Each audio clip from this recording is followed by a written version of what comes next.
La sismologie est une discipline fascinante qui se concentre sur les tremblements de terre et les phénomènes sismiques. Elle joue un rôle crucial dans notre compréhension de la Terre et des risques naturels qui y sont associés. L'histoire de la sismologie est riche, marquée par les contributions de nombreux pionniers qui ont établi les bases scientifiques de cette science. L'origine de la sismologie remonte à la plus haute Antiquité. Les premières observations de tremblements de terre sont rapportées dans des écrits chinois et grecs. En Chine, des instruments rudimentaires étaient utilisés pour détecter les secousses. Un des premiers dispositifs connus est le pendule à 6 dragons, inventé par Zhang Heng en l'an 132 après Jésus-Christ. Cet appareil pouvait détecter la direction d'un tremblement de terre, représentant l'une des premières tentatives de mesure et d'interprétation des mouvements de la Terre. Au fil des siècles, la compréhension des tremblements de terre a évolué. Pendant l'Antiquité, les gens interprétaient souvent les séismes comme des manifestations de la colère des dieux. Avec le temps, des philosophes grecs tels qu'Aristote et Pline l'Ancien ont proposé des hypothèses naturelles pour expliquer ces phénomènes. L'idée que la Terre pouvait être influencée par des forces internes plutôt que par des raisons divines a progressivement gagné du terrain. C'est au XIXe siècle que la sismologie a véritablement pris son essor. De nombreux scientifiques se sont consacrés à l'étude des tremblements de terre et des ondes sismiques. Le géophysicien allemand Emil Wiechert a été un pionnier dans le développement de la théorie des ondes sismiques.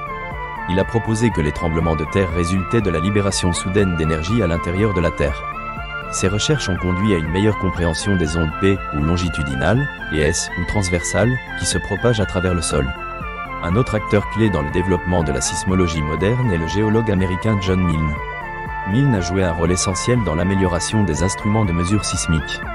En 1880, il a créé le premier sismographe moderne, un appareil capable de mesurer avec précision les mouvements du sol, révolutionnant ainsi l'étude des tremblements de terre. Il a également établi des écoles et des organisations dédiées à l'étude des séismes. Au début du XXe siècle, la sismologie a fait des avancées significatives grâce aux contributions d'autres scientifiques. Benno Gutenberg et Charles Francis Richter ont développé l'échelle de magnitude, un outil crucial pour quantifier les intensités des tremblements de terre. Leur collaboration a établi une méthodologie standardisée pour mesurer l'énergie libérée par les séismes.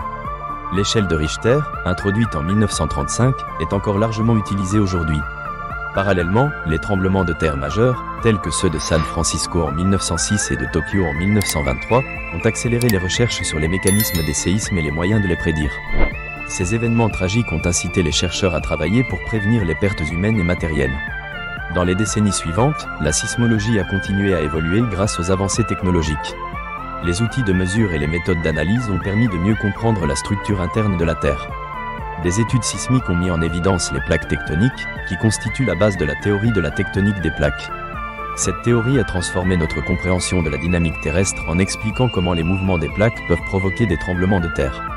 Aujourd'hui, la sismologie est un domaine interdisciplinaire qui combine des éléments de géologie, de physique et d'ingénierie. Les scientifiques utilisent des stations sismiques réparties à travers le monde pour surveiller les tremblements de terre en temps réel. Ces données servent à étudier les séismes passés et à modéliser les paysages futurs. Une avancée majeure de la sismologie contemporaine est l'utilisation de la géodynamique pour étudier les mouvements de la croûte terrestre. Grâce à des méthodes comme la photogrammétrie et l'imagerie par satellite, les chercheurs peuvent observer les déformations du sol causées par les mouvements des plaques tectoniques. Ces techniques d'imagerie permettent de mieux visualiser les zones à risque sismique et d'améliorer les systèmes d'alerte précoce. Les travaux sismologiques sont cruciaux dans l'ingénierie et l'urbanisme. En tenant compte des données sismologiques, les architectes et les ingénieurs conçoivent des bâtiments et des infrastructures plus résistants aux tremblements de terre. Ces mesures préventives sont essentielles dans les régions à forte activité sismique, où la protection des vies et des biens est primordiale.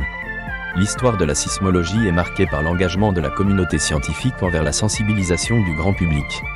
Les campagnes d'information sur les tremblements de terre et les conduites à tenir en cas de séisme sont devenues indispensables pour minimiser les risques. Les initiatives éducatives, visant à former la population au comportement à adopter, peuvent réduire les pertes humaines et contribuer à une meilleure résilience. En conclusion, l'histoire de la sismologie illustre l'évolution des connaissances humaines face aux forces de la nature. Elle témoigne de l'agilité scientifique, de l'innovation technologique et de l'engagement social. La sismologie, à travers ses pionniers et ses avancées, continue de bâtir des ponts entre la science et la société.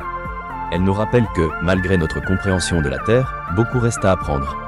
Seule une approche collaborative et proactive permettra de mieux appréhender les risques sismiques et de protéger les générations futures des conséquences dévastatrices des tremblements de terre.